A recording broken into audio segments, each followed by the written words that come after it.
इंग्रेज शासनाधीन समय ओडिशा राज्यर परिस्थिति खूब करुणमय हो पड़ा। ओडिशा को खंड खंड करी विभिन्न प्रदेश सहित जोड़ी दि जाइथिला।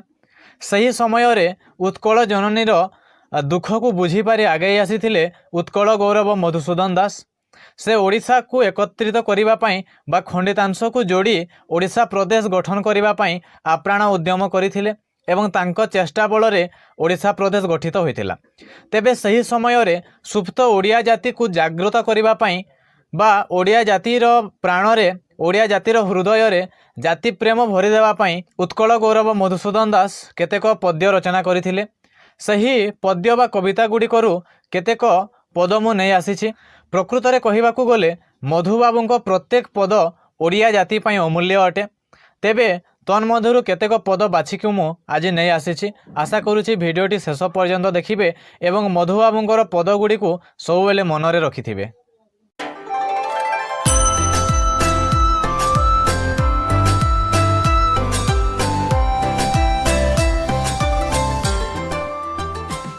प्रथम पदटी हेउछि तुमने भाविछु तोषा मद करी बढ़ाइबु जाति मान। तुमने भाविछु तोषा मद करी बढ़ाइबु जाति मान। तोषा मदियार कुकुर प्रकृति अईठा पतरे ध्यान। तुमने भाविछु तोषा मद करी बढ़ाइबु जाति मान। तोषा मदियार कुकुर प्रकृति अईठा पतरे ध्यान। आउ गोटे अति जनप्रिय अति प्रसिद्ध तथा ओडिया जाति पाई अति आवश्यक पद हेउछि उठरे उठरे उत्कल संतान उठिबुतु केते दिने। उठरे उठरे उत्कल संतान उठिबुतु केते दिने। पूर्व गौरव पूर्व साहस पड़िब कि केबे मने। उठरे उठरे उत्कल संतान उठिबुतु केते दिने। पूर्व गौरव पूर्व साहस पड़िब कि केबे मने। तत्कालीन ओडिया जातिर बा ओडिया मानकर परिस्थिति बा चिंताधारा उत्कल जननी को केते दुख देथिला ता उपरे गोटे पद इतिहास तुरी जगते घोषुछि मोर सुतंकर जस। इतिहास तुरी जगते घोषुछि मोर सुतंकर जस। तांकर वंशज घृणित ओडिया एहा मो कपाल दोष। इतिहास तुरी जगते घोषुछि मोर सुतंकर जस। तांकर वंशज घृणित ओडिया एहा मो कपाल दोष। आउ गोटे अति जनप्रिय पद माँ माँ बोली केते मु खोजिली माँ को पाइली नहीं। माँ माँ बोली केते मु खोजिली माँ को पाइली नहीं। भाई भाई बोली केते मु डाकिली नदेले उत्तर केही। माँ माँ बोली केते मु खोजिली माँ को पाइली नहीं। भाई भाई बोली केते मु डाकिली नदेले उत्तर केही। पुणी एक पद कोटिए संतान गोटिए स्वर रे जननी जननी डाक। कोटिए संतान गोटिए स्वर रे जननी जननी डाक। तृष्णारे कातर गगन को चाहे जेसने डाके चातक। प्रकृत में दुईटी पद को मु मिसैकी गोटे पद हिसाब से कहबी कहीं दुईटी पद न मिसिले संपूर्ण अर्थ बाहरी पारुनी। नाही मोर मान नाही मोर धन बदने लागिछि धूली। नाही मोर मान नाही मोर धन बदने लागिछि धूली।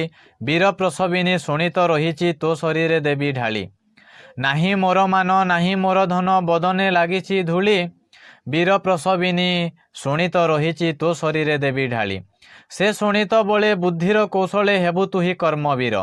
से शोणित बले बुद्धिर कौशले हेबु तुही कर्मवीर। अति अल्प दिने प्रभुंक कृपारे तोर दुख हेबो दूर। पुणी एक सुंदर पद जाति प्रेम बन्ही प्रज्वलित कर स्वार्थ को दियो आहुति। जाति प्रेम बन्ही प्रज्वलित कर स्वार्थ को दियो आहुति। स्वार्थ मेध यज्ञ चारिआडे नाच छाती को मिसाई छाती। जाति प्रेम बन्ही प्रज्वलित कर स्वार्थ को दियो आहुति। स्वार्थ मेध यज्ञ चारिआडे नाच छाती को मिसाई छाती। आउ एक पद हेउछि जातिर उन्नति से काहीं करिबो स्वार्थे जार व्यस्त मन। जातिर उन्नति से काहीं करिबो स्वार्थे जार व्यस्त मन। सागुणा बिलुआ चिकित्सक हेले सबकी पाइबो प्राण। आउ गोटे अति प्रसिद्ध पद हेउछि जाति नंदी घोष चलिब कि भाई स्वार्थ को सारथी कले। जाति नंदी घोष चलिब कि भाई स्वार्थ को सारथी कले। टाणे किरे गाड़ी दानार तोबड़ा घोड़ा मुहे बंधा थिले। जाति नंदी घोष चलिब कि भाई स्वार्थ को सारथी कले। टाणे किरे गाड़ी दानार तोबड़ा घोड़ा मुहे बंधा थिले। आजिर एही भिडियो रे शेष पद एही सम्मेलनी जाति प्राण सिंधु कोटि प्राणबिंदु धरे। एही सम्मेलनी जाति प्राण सिंधु कोटि प्राणबिंदु धरे। तोर प्राणबिंदु मिसाई दे भाई डेई पड़ी सिंधु नीरे। प्रकृत रे मधुबाबू प्रत्येक पदरे प्रत्येक कवितार जाति प्रीति भरी होकर रही। ओडिया जाति ପାଇଁ आह्वान उद्बोधन भरी होकर रही। कविता जेते पाठ कले आहुरी आहुरी पढ़ा इच्छा हुए। मु आशा करुच्ची आज जिते पद मु आवृत्ति कली प्रत्येक पदर भावार्थ समस्ते बुझीपारे। जदि कौन पदर भावार्थ आपड़ बुझीपारि ना बा समस्त पदर भावार्थ जानवा चाहूँगी तेबे कमेंट रे निश्चय लिखंतु। मो परवर्ती समय यही पदगुड़ी को बुझाई बा व्याख्या करी आउ एक वीडियो निश्चय करी। तेबे आजिर वीडियो रे एतिकी। धन्यवाद।